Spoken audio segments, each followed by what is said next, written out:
5 अप्रैल 2020 की बात है। हिमाचल प्रदेश के ऊना ज़िले में रहने वाले 37 साल के मोहम्मद दिलशाद ने खुदकुशी करके अपनी जान दे दी। मरने से पहले दिलशाद ने एक पेंसिल से एक पैड पर 7 लफ्ज़ लिखे, मैं किसी का भी दुश्मन नहीं। ये कोरोना का वक्त था। दिलशाद के गांव वाले उसका बहिष्कार करने लगे थे और उसे कोरोना के लिए जिम्मेदार ठहरा रहे थे।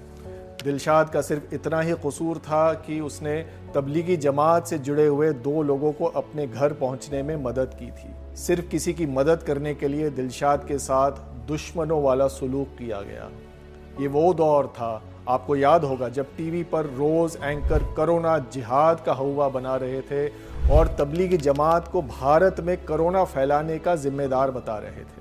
अब 5 साल बाद 18 जुलाई 2025 को दिल्ली हाई कोर्ट ने तबलीगी जमात से जुड़े 70 लोगों के खिलाफ दर्ज की गई FIR को खारिज करने का आदेश दिया है।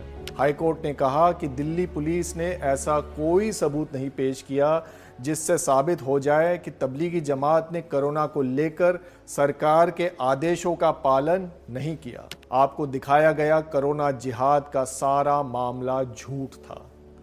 तथाकथित गोदी मीडिया की असलियत से तो हम सब वाकिफ हैं, लेकिन एक नज़र उन मीडिया तंजीमों पर भी डालते हैं जो आज़ाद और अनबायस्ड होने का दावा करते हैं। Tablighi Jamaat has committed a crime against humanity.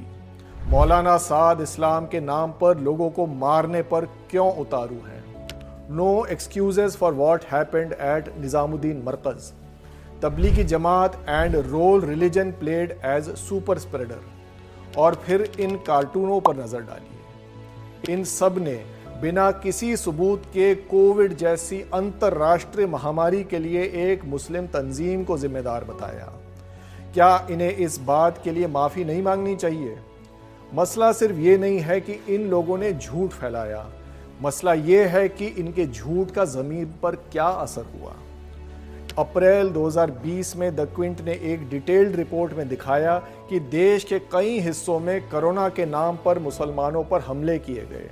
कई जगह मुस्लिम फल बेचने वाले और दूध बेचने वालों पर पाबंदी लगाई गई।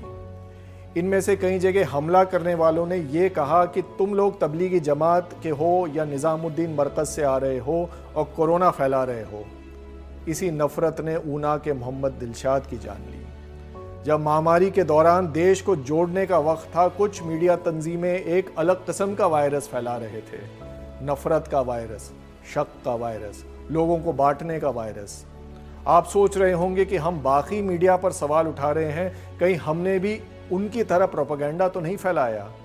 ये थी 31 मार्च 2020 की हमारी स्टोरी, जहां हमने सिलसिलेवार तरीके से दिखाया कि किस तरह तबलीगी जमात ने ना कोई कानून तोड़ा और ना ही किसी सरकारी आदेश का उल्लंघन किया।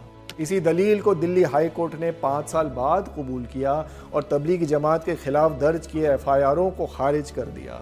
शायद नफरत फैलाने वाली मीडिया तंजीमें कभी अपने किए की जिम्मेदारी नहीं लेंगे, लेकिन अगर आप चाहते हैं कि हम इसी तरह सच के साथ और नफरत के खिलाफ खड़े रहें तो द क्विंट के मेंबर बनिए और हमारी पत्रकारिता को आज़ाद रखने में मदद कीजिए।